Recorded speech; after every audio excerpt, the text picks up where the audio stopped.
Oh no, why is Mr. Fantastic holding the corpse of his dead wife? Why is the Invisible Woman so tormented? Why is Wolverine going to tear Reed Richards a new one?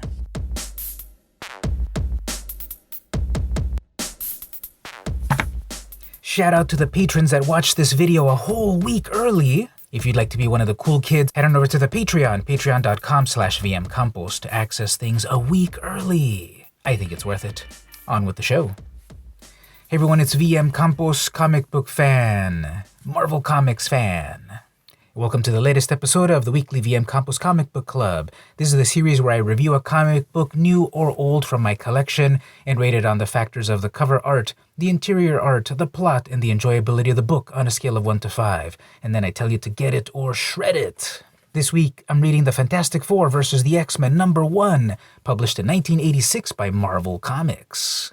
Let's check out the book. Now, a little behind-the-scenes info. First of all, this is issue #1 of a 4-part limited series that Marvel was doing in the 80s. I saw someone posting this series over on Reddit, and I was intrigued by the covers, so I had to get my own copy. Today, I'm only going to review issue #1, but at least I want to show you the covers. So, check out these covers. They just are so WTH. Here's Reed Richards in Dr. Doom's outfit, gloating over the dead body of Sue Richards. Franklin is weeping in the corner. Wolverine is showing up. You destroyed the Fantastic Four, Richards. Now I'll destroy you. It's like, what is going on in this book? Well, it gets worse or better. In issue #2, what do we have? Wolverine now over the body of Reed Richards, all dead. Sue is still dead, and Franklin is even more despondent. Wolverine says, "Your mother's been avenged, okay, kid?" Damn, that's brutal. And then Dr. Doom hovering above there. All right, could it get any worse? Yeah, how about issue #3? Here we have, once again, Sue is dead, Reed is dead, Johnny is dead. Oh yeah, and then Ben Grimm is dead over there too, totally killed by Vintage Rogue. Everyone's been doomified, and they're all coming to kill Franklin. Now forget these recent venomized and carnagized covers. I want a doomified cover.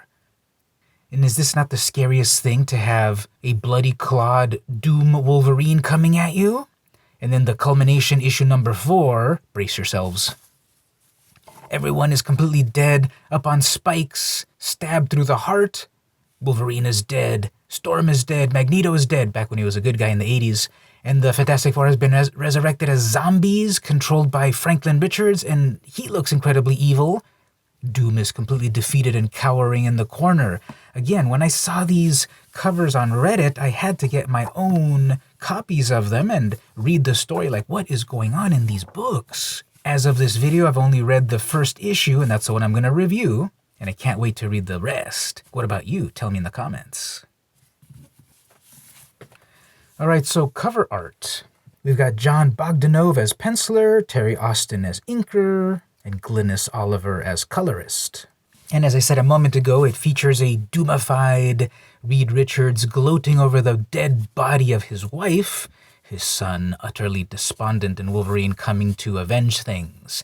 This is an amazing cover. I love it. It's just a classic 80s cover, very simply colored, just stark seas of pigment, no fancy gradients and the like, just a purple background, flames, the cold gray ground, and then the characters upon them. You really feel Franklin's despair at the sight of his dead mother. His shoes are laughable, but you really feel his despair, and Reed just gloating here in a Doom outfit. It really, like, what is going on in this book? I really need to read it. Now, I do have to say also, I wasn't reading comics at this time. I got into comics a year or so later in 87, so this was slightly before my time. I don't know what was going on at that time in the world of Fantastic Four, X-Men. I was more of a Spider-Man kid when I got into comics, so I never knew what happened in this. I don't know what was going on in all of the lives of the characters at that point. But you don't need much background information to just catch your attention.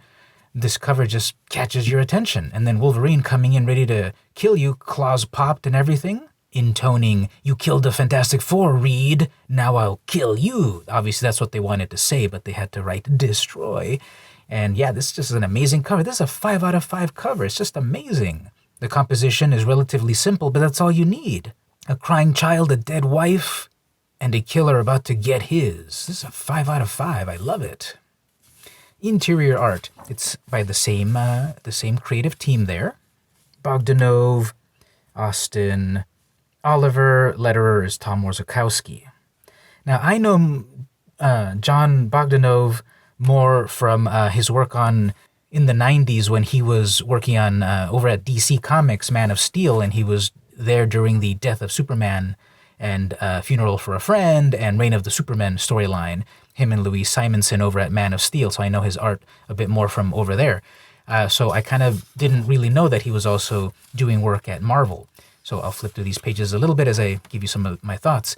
And so the interior art, it's cool, 80s Marvel style. It's very clean, no frills, no reliant on gradients, just good cartooning. There are some flashes of really nice cartoony aspects to the characters, some a bit more realistic, which I'm not as much of a fan of. I'm more into the cartoony side of things. Sue looks very cartoony, very enjoyable there and there.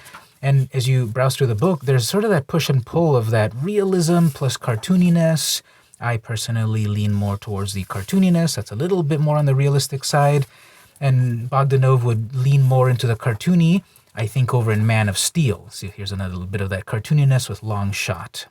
As for how things were back during this time, this is a very thick comic in terms of every page is just chock full of stuff to see, stuff to read. They really gave you your bang for your buck back then. $1.50 in 86, this was a lot. When I got into comics in 87, they were 75 cents. Spider-Man was 75 cents. And I remember the shock when it went to $1. So this limited series was a big old expense of $1.50 to find out what is happening in this storyline. So as we're seeing here, the art is really nice. And it's just a tour de force of characters. Now we've got She-Hulk in the book. We had the Fantastic Four, we had the X-Men, now we've got She-Hulk, Jennifer Walters, we've got action going on there as a building is collapsing. Magneto comes to save the day, and you might be forgiven to wonder, who's that character over there? Well, that's Magneto. In the 80s, after the Trial of Magneto storyline, yes, there was a version 1 of that. There's nothing new under the sun anymore. But anyway, during that first trial, so now he's a good guy at that point. And here he is kind of trying to help, although no one quite believes he's good. But he was a good guy at that time, kind of. Here we have a little bit of fan service. She-Hulk losing her top, basically. And then we've got action going on, the torch coming in. So yeah, just looking at the page layouts and close-ups on characters, expressions are done very well. Here we have a night scene, so we've got the darker color palette. This is also some great interior art. This is a 5 out of 5. I would lean more towards the creative team doing more the cartoony style than the realistic style. And I'm not fully up to date on Bogdanov's resume, so I don't know how early in his career this is, how many years he had under his belt, how many titles and the like. But as I said, in the 90s, the 92, 93 times around there, 91, when the new Man of Steel series debuted over at DC Comics, I think he really got more to the cartoony side of things, which I really like. And there's just a lot of great line work throughout the book as well. Thin lines juxtaposed with thicker lines, very simple coloring.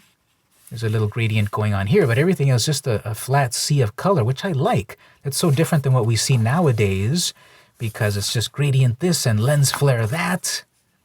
And on nice bright white paper, these colors just pop. This cover just pops. So yeah, interior art, 5 out of 5. Plot.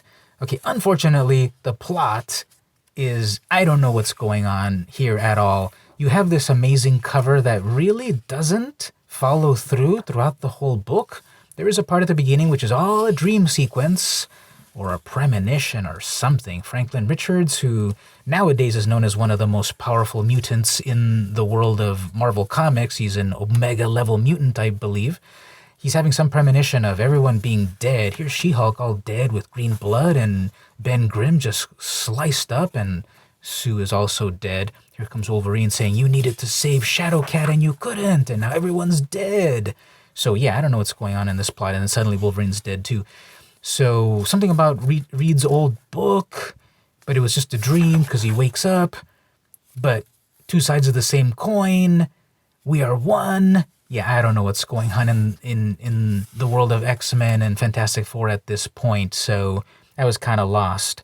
And For a long time, comics, especially Marvel Comics, the edict was every issue is someone's first issue. So if you jump into this, you don't really know what's going on. There's a lot of cool action and characters and scenery and art and such, but what is the plot? What is going on? Oh, and that book actually does exist in the real world. We found it in our house cleaning. But this is also the time when Sue and Richard were having big marital problems. There was the Marauders massacre that happened, and people are regrouping over at Moira McTaggart's island, and Shadowcat is half dead, and there's Psylocke before we got the sexy Psylocke of the 90s, back when Rogue had a mohawk, which was amazing, and Longshot is their fan favorite. There's Dazzler, so it's a tour de force of a variety of characters and so forth, but plot-wise, it's a lot going on, and I guess that's what you want. You want on that first issue to have a lot going on to then catch your attention to buy issues 2 and 3 and 4 for $1.50 and read the whole thing. Then we got She-Hulk in here too, doing some legal stuff. So I think the plot kind of is all over the place, and if it's a standalone issue, it doesn't work. If it is part of the 4-issue limited series, you're going to read everything, and hopefully everything gets tied up by the end. And again, as of this recording, I haven't read the full 4 issues yet, just this first one. So I'm going to give the plot a 3 out of 5. It's all over the place. Lots of characters, lots of things to look at, lots of things to figure out. And if you're not versed in what the comics are at this time, you're going to be kind of lost. Because, yeah, like, what's going on with their marriage there? You know, Mom, Dad, don't fight. Be superheroes. Put some clothes on She-Hulk. So I'll give the plot a 3 out of 5. The enjoyability factor, however, this is a 6 out of 5. I totally enjoyed the book. Seeing these vintage characters. It's funny when old-timers talk about old comics, you know, they're talking about Bronze Age stuff and Silver Age stuff. When a youngster like me, of 45 years old, I talk about the old stuff, the vintage stuff, 80s stuff, 90s stuff. That's my vintage. Yeah, here we have classic Storm with her mohawk. Did you know she had a mohawk back in the day? And that Magneto was a good guy for a little bit. Reed Richards was tormented with his genius, but making mistakes. And back when young Franklin Richards was figuring stuff out, I kind of like that sort of phasing in effect there. So it's a very enjoyable book because it's a time capsule of Marvel in 1986. Did you notice the trade dress of Marvel 25th anniversary? Back in 86, Marvel was making a big deal about their 25th anniversary, which they were counting since 1961. But nowadays we count from 1930-something with Marvel Comics #1 of the 30s, late 30s. Back then they were counting Marvel as 1961 birth. But even by this time, Marvel had a deeper history than that. So the enjoyability also because you can see these vintage ads. So here we have packs for fun for everyone. M&M's plain or peanut. A vintage M&M's ad. Check this out. Laser tag. I never had laser tag. This was a game back in the day. And this is hilarious. Since the game laser tag began way back in the year 1986, no one has ever equaled his record. Now this is taking place in the year 3010. And you can get in onto this ancient game, laser tag. So classic ads over here. Do you want muscles? Here's a comic shop, Comic-Cade, Mile High Comics. This one's interesting. As seen on TV, a spectacular offer, 50 comic classics for only $14.95. That translates to some amount of money that I'll put on the screen here unless I got lazy. But you get all of these amazing, quote, amazing comics for that price. More ads of comics and miscellanea. How about genuine GI dog tags? Did you ever stop and think you have those dog tags because the soldier died? But anyway, comics, the Marvel Supermart. If you're over in Washington, D.C., visit the comic store Another World. Classic. Another one of these huge comic ads. Pause it here. Check out the values of these comics at that time. Okay, here's classic. Back when the Soggies were vexing Captain Crunch, Spider-Man would jump in and save the day. Nowadays, you would call this an innuendo panel. Don't think about it.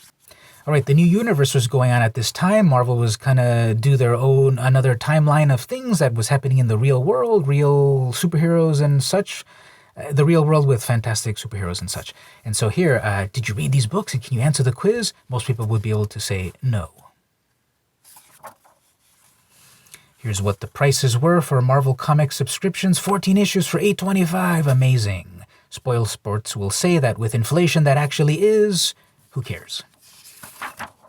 And then at the very end, I remember these ads. These were amazing. So you've got this motorcycle helmet. Someone's in the need for speed, but it was advertising the Yamaha DX100. Nowadays, still a valuable sought-after vintage synthesizer. Still a very striking ad all of these years later, I'd say. And at the back, we've got Gumby and Pokey and their affiliation with various Brock's candies. Those were the days. So enjoyability of the book, 6 out of 5. And so should you get it or shred it? Obviously get it. And the following issues, because you need to know what happens. You need to figure out what's up with these WTH covers. You need to know how does it all end. No spoilers. So definitely get it. And that was the Fantastic Four versus the X-Men #1, published in 1986 by Marvel Comics. Once again, shout out to the patrons who've already seen this video a week ago. They unlocked it by going over to the Patreon, patreon.com/vmcampos, and pledging to the channel at $3.33. What a deal. You can find that amount of money under your couch, I'm sure. And what does it give you? All my content, unlocked, exclusive, a week early compared to everyone else. Thanks again, patrons, for funding things. If you waited a week later to get the content, no problem. I hope you enjoyed it. Don't let that creeping feeling of FOMO eat you up at night. Head on over to the Patreon and unlock the exclusives for $3.33. And then you'll be able to talk about things a week early. Did you like my read-through of this issue? Are you interested in getting your own copy? Did you read this back in the day? Did you pick it off of the newsstands or comic shops yourself back in the day? Do you remember paying $1.50 for this limited 4-issue series? Tell me about it in the comments. And if you enjoyed the video, don't forget to like, comment, share, subscribe, ring the bell, battle the Minotaur, do all that good stuff. I really appreciate it. If you really want to help out the channel, head on over to the Patreon, patreon.com/vmcampos, and pledge. For the totally affordable cost of a cup of coffee, help out your good buddy VM Campos and pledge to the channel. To keep it funded, to keep it going, to be a part of it all. And to unlock the exclusivity a week in advance. And I'd like to hear from you. What did you think about the comic? Tell me in the comments. Let me know what books you'd like me to check out in the future. I'm always looking for a good what the heck is going on comic book. So once again, this has been the Fantastic Four versus the X-Men #1, published in 1986 by Marvel Comics. So this has been the weekly VM Campos Comic Book Club, and I'll see you next week.